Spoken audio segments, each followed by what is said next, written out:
Hey guys, welcome back to Chef Monica's Kitchen. Today we are not making Spanikopita. Why? Because the grocery store did not have phyllo dough. So we are making a Greek version of I guess you could call it a pasty if you're British, or a hot pocket if you're American, or if you're Greek, I make you lamb. There's no lamb in this. Damn it. Opa! I feel so Greek. Tell you about my twin growing in my neck from the hormones. As you can tell, I've seen my big fat Greek wedding about 8,000 times. That's not an exaggeration. Ask Jeff. Okay, anyhow. 8,002. You're right, 8,002 times. The last two was just so that I could do this segment.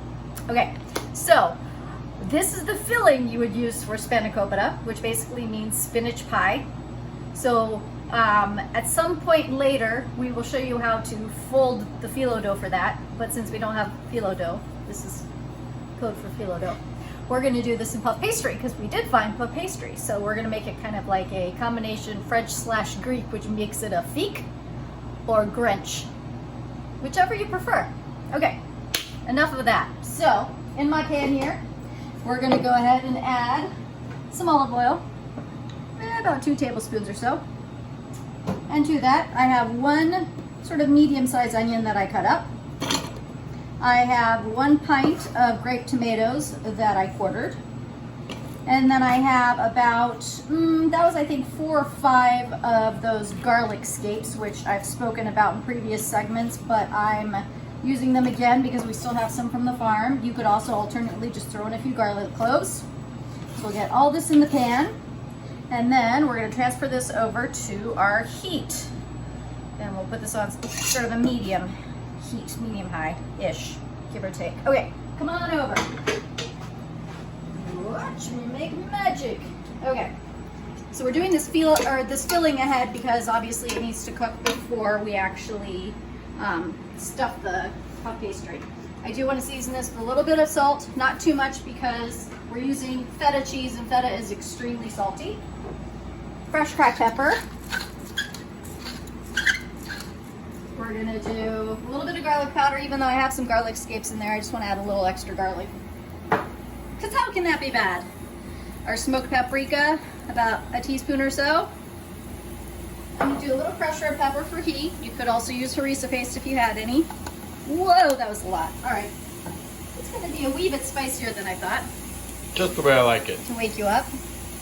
About a tablespoon of our herb de Provence, or just straight oregano. I'm not fond of just straight oregano. And nutmeg, because we're doing spinach in here.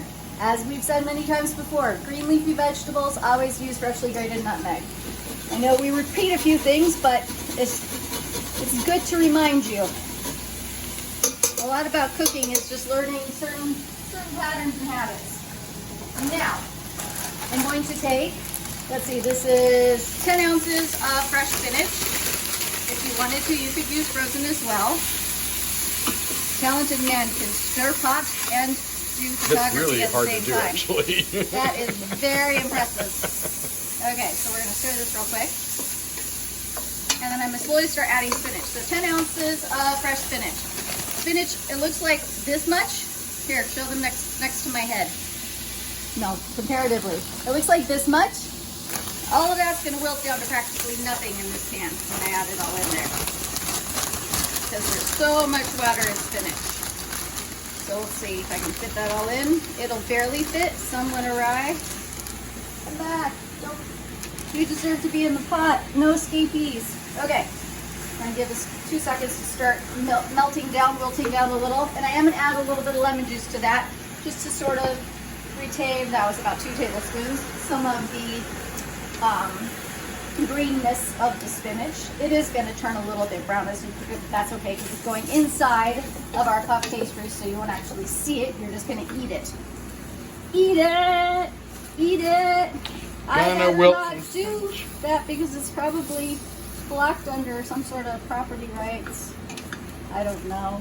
Okay, look how fast that's cooking down. Kind of make some spinach and wilt it. Lovely. Smells good too. Anything that has onions and garlic in it's always going to smell good, or rather garlic scapes, I should say. Okay. Now that that's just about wilted down, we're gonna add in our feta. This is 12 ounces of crumbled feta. You can also use the non-pre-crumbled stuff. That works just as well.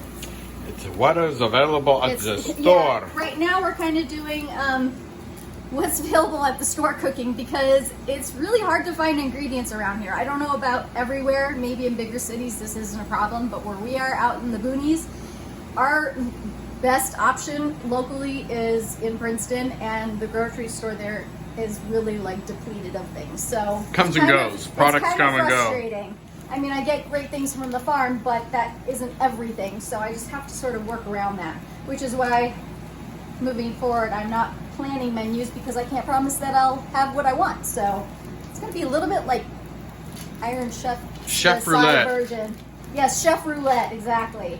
1 pack of cream cheese will also go in there.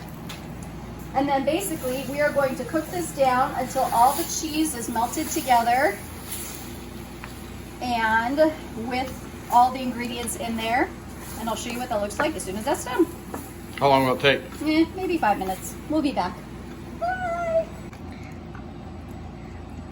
Boil, boil, trouble and toil. I don't even know if That's not right. Something's not right there. Something's not right. Oh well, so I made it up. It's my own. I'm coining a new terminology. Brush of up being your Shakespeare. Is that from Shakespeare? Yes. Oh, see, I had zero clue.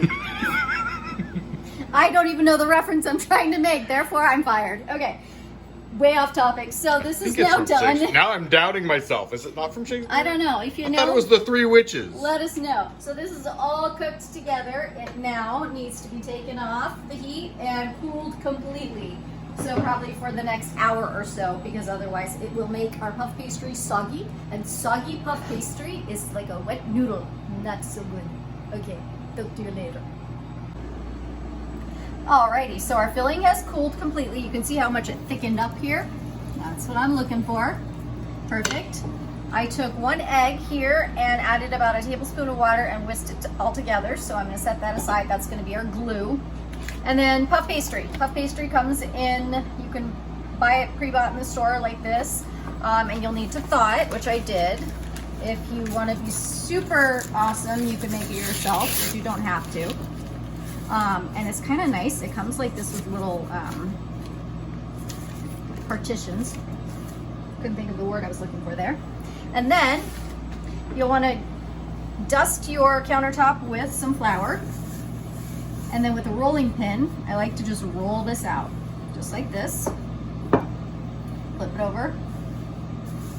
Make sure I get rid of any excess flour. I don't want that there. And I'm basically rolling this out until I get rid of all those seams. And you can see they're pretty much almost disappeared. I'm going to do one more here. Okay. And then I'm going to cut this into quarters.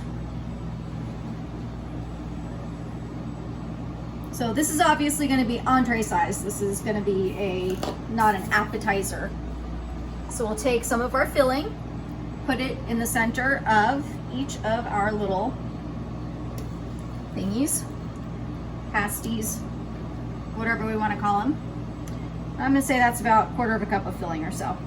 Make sure I get tomato in there. Okay, and then I want to take my glue, my egg wash, and we're going to brush the edges here of each one, and then we'll use the other half to cover it, and I'll show you how to assemble that real quick.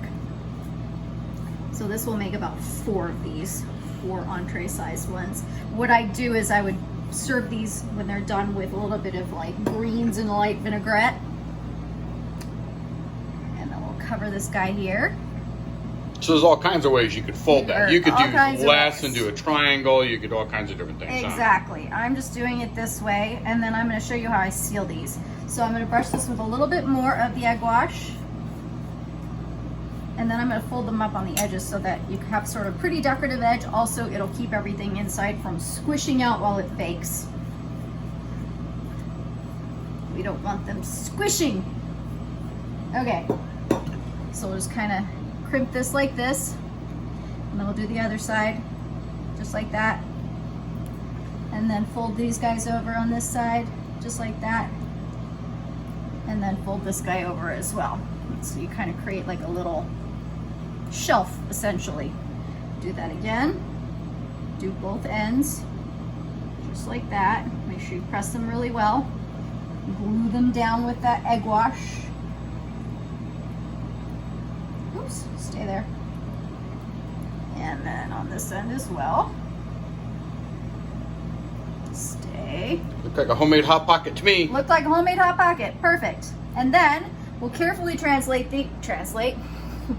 We're translating them from Greek to English. And then you'll be able to eat them in whatever language you want. I don't know what I meant there. We're gonna take them carefully and transfer them to a baking sheet here. I'm gonna show you this baking sheet. I lined it with a silicone pad, okay? Let me just do that like this. I'm trying to be careful not to let any of it ooze out the bottom, and I also don't want to pierce the bottom. And then I'm gonna just brush the tops of these with more of the egg wash to make sure it's totally sealed in, and also this will brown the top of it really nicely when you have them in the oven. Hold that thought. There you go. If you want to, you can save some of the puff pastry behind and then create sort of like a decorative top to this. Sometimes I'll make leaves or flowers. That's just if you really feel ambitious. That's up to you. I'm not feeling quite that ambitious because I'm trying to translate from Greek to many languages so that you can eat this in any language you'd like. So I'm going to do the rest of the filling in the rest of the puff pastry, and then we're going to stick this in the oven at 375 degrees for about 25 minutes or so, just until the puff pastry has gotten golden brown, puffed up, and then I'll show you what it looks like when it comes out. Okay, so Jeff wanted me to do smaller ones too to show you what like an appetizer portion would look like. And so I'm not that hungry. And Jeff's not that hungry. So we're making them almost like little empanadas. Empanadas are kind of a Spanish little like purse, I guess. They're usually filled with ground meat and like chopped hard-boiled egg and sort of a tomato-based sauce. So this is a Greek, English, Spanish pasty empanada now. It's very multicultural. Okay, so I'm going to show you how I do this. I just, again, brush the edges with our glue. In this case, there's probably about 2 tablespoons or so of the filling, and some of it might ooze out, but that's okay. You want to sort of press those edges together, and then I do a little bit more of the glue. Fold in the little triangular bottoms. Fold down the triangular top, and then just kind of pull this over like that so that you can really seal it up, just like that, okay? And then we're gonna flip it over so that it is seam side down when you put it onto your baking dish, just like that. Tuck those in, and then I'm gonna brush the top of this again with some of our egg wash so you can see what that looks like. And hopefully I did a good job sealing that so none of it'll ooze out. Even if a little oozes, it'll still be oozy goozy delicious. Now, I know that was a stretch, but that's okay. So I have a little extra of this filling, which I don't mind at all. I love throwing this in with some eggs to make a frittata with it. I also love to add this, like if you've made marinara sauce or if you have store-bought marinara sauce, adding some of that in with your marinara sauce makes it like almost like the best fettuccine alfredo you've ever had in your whole life. So it's definitely useful. Or you can eat it as a dip with like tortilla chips or crackers, and that is darn delicious as well. So it's a twofer, giving you several recipes in one. Okay, now I'll show you what they look like when they come out. I think I changed my mind. I'm hungry after all. It looks so delicious. And as you can tell, just to point out, we had one that kind of burst his bubble a little, but who cares? You just shove it back in there and nobody will know the difference. This one's quite salvageable. But aren't those gorgeous? Golden brown and delicious and flaky, and I'm gonna cut into one of them just so you can kind of see what it looks like on the inside. Let's see. Oh, that is a thing of beauty. Look at it. Look at it! Can you see it? Oh, steamy, bubbly, delicious on the inside. Then you've got the crusty, crunchy pastry. I'm telling ya, Greek, Spanish, British, Pakopita is delicious. Whatever the heck you want to call it. Just go home and make it. Okay, bye.